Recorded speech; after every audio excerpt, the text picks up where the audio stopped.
हम भगवान को इतना मानते हैं तो भी संकट क्यों आ जाते हैं? क्या हमारी पूजा में कोई कमी रहती है या कोई भूल हो जाती है? कृपया संशय का निवारण करें। आपका कहना कि हम बहुत भक्ति करते हैं, हमारी जीवन में संकट क्यों आते हैं, तो मैं कहना चाहूंगा आप भक्ति करते हैं, इससे आपका उद्धार होगा, जन्म मरण से छुटकारा होगा, भगवत प्राप्ति होगी, आपका कल्याण होगा। इसलिए भजन किया जाता है। और जो हमारे अनेक जन्मों के पाप हैं, पुण्य है, जिसके परिणाम स्वरूप प्रारब्ध रचा जाता है, जिसको हम किस्मत बोलते हैं, भाग्य बोलते हैं, उसी भाग्य के अनुसार हमारा जीवन होता है, जन्म होता है।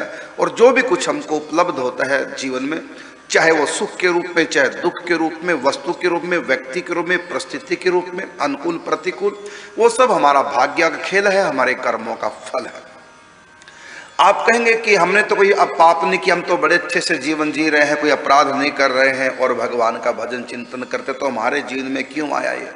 तो इसका उत्तर यह है कि पेपर देने के बाद यदि विद्यार्थी अच्छा पढ़ता है तो उसकी पढ़ाई की गई पेपर देने के बाद उसके नंबरों में ऐड नहीं होती। जो पेपर कर चुके हैं उसके बाद चाहे तुमको प्रश्न का उत्तर ठीक आता हो, देख लिया तुमने किताब में, सुन लिया कि मैंने प्रश्न का उत्तर गलत किया, अब तुमको उसका उत्तर सही मालूम हो गया, लेकिन आपने जो लिख दिया है अब तो उसका फल मिलेगा, आपको 0 नंबर मिलेंगे क्योंकि आपका प्रश्न गलत था। तो पेपर देने के बाद यदि पढ़ाई की है तो आपके पेपरों में उससे कोई लाभ नहीं होगा, मार्क्स में। वो तो जो लिखा जा चुका है वो तो उसी के हिसाब से आपका रिजल्ट आएगा। इसी प्रकार जन्म जब हमारा हुआ तो इससे पहले हमने पेपर दिया था पूर्व जन्म में, उसके अनुसार भाग्य तैयार हुआ, भाग्य के अनुसार जन्म मिला। अब इस जन्म में चाहे आप कितने भी पुण्य कर ले, फिर भी जो आपका भाग्य है वो आपको भोगना पड़ेगा। जैसे मैंने कहा, पेपर देने के बाद यदि आपको किसी प्रश्न का उत्तर मिल भी जाता है और आपने जो गलत पेपर में दे दी है वो तो 0 नंबर आएगा, भले अब आपको नंबर, अब आपको पूरा प्रश्न याद हो चुका है, उसका उत्तर ठीक मालूम हो चुका है, लेकिन तब भी वो आपका वो ज्ञान, आपको ठीक प्रश्न जो आपके मन में आ चुका है, वो आपके प्रश्न को जो लिख दिया पेपर में ठीक नहीं कर सकता। इसी प्रकार पूर्व जन्म में जो भी कर्म किए उस कर्मों के अनुसार समय समय पर सुख भी आएगा और समय समय पर दुख भी आएगा।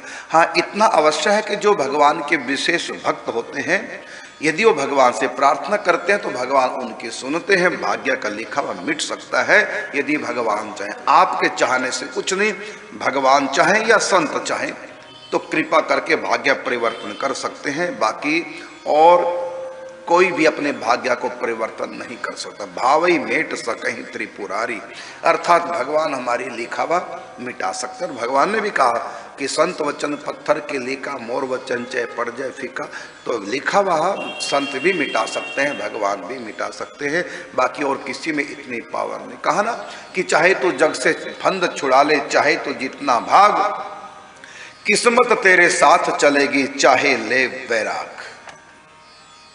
कोई लाख करे चतुराई, कर्म का लेख मिटे ना रे भाई। और जैसे कि मैंने कहा कि कोई विशेष भक्त हो, पहली बात तो जो ऊंचा भक्त होता है वो कभी भगवान से दुख काटने के लिए या संसार के सुख की प्राप्ति के लिए मांगता नहीं है। फिर भी यदि कभी इच्छा मन में आ जाती है कि ये दुख कट जाए तो ये सुख मिल जाए, तो भगवान उसकी पुकार सुनते हैं, उसके ऊपर भगवान की कृपा हो जाती है। लेकिन ऐसा नहीं कि जो भजन करते हैं उनके जीवन में कभी कोई दुख नहीं आएगा, कोई संकट नहीं आएगा, ऐसा नहीं है। प्रारब्ध सबको भोगना पड़ता है। हाँ, कभी कभी भगवान कर देते हैं कृपा, किसी दुख का निवारण कर देते हैं भक्त की प्रार्थना पर, या कोई धार्मिक अनुष्ठान किया, प्रबल अनुष्ठान किया, नियम से किया है और पूरा नियम पूर्वक अनुष्ठान किया है, तब भगवान चाहे तो प्रारब्ध बदल सकते हैं, क्योंकि भगवान सुप्रीम पावर है, वो कुछ भी कर सकते हैं। बाकी साधारण सा तो यही नियम है कि जो भी जिसने किया है, कर्मण्यवाधिकारस्ते मां फलेषु कदाचन, जैसा भी कर्म किया है, जब भगवान ने मनुष्य को स्वतंत्र किया कर्म में, तो कर्म स्वतंत्र हो कि आपने अच्छा बुरा किया उसका फल आपको मिलेगा। साधारण सा तो यही नियम है कि जैसा जिसने जो किया उसको कर्म का फल मिलेगा। और असाधारण ये नियम है कि यदि भगवान को कोई रिझा ले, भगवान को मना ले, संत भगवान की कृपा से प्रारब्ध बदल सकता है। बाकी दुख तो आएंगे, दुनिया में जो आया 2 चीजें उसके भाग्य में है ही, एक तो उसके भाग्य में दुख है जिसको भोगने पड़ेंगे, दुख काल्यम आशाश्वता, और दूसरा जाना पड़ेगा, दुनिया से एक दिन जाना पड़ेगा। कितना भी भजन पूजा पाठ कर लो, बुढ़ापा भी आएगा, रोग भी आएंगे, मौत भी आएगी, यहाँ के रूल है। तो इस रूल को भगवान मिटाते नहीं। यदि आपको ये लगता है कि मैं कभी दुखी ना हूं, कभी मरूं ना, तो फिर इसके लिए आप भगवान के धाम में जाओ भक्ति के द्वारा। भगवान के धाम में जब पहुंच गए फिर वहां मौत नहीं है और ना ही वहां पर कोई दुख है। प्रभु प्यारे से जिसका संबंध है उसको हरदम आनंद ही आनंद है। भगवान के घर में कोई दुख नहीं, कोई मृत्यु नहीं, कोई किसी प्रकार का अभाव नहीं, कोई परेशानी नहीं, कोई द्वंद्व नहीं। द्वंद्वातीत, त्रिगुणातीत, मायातीत, वो तो भगवान का धाम है।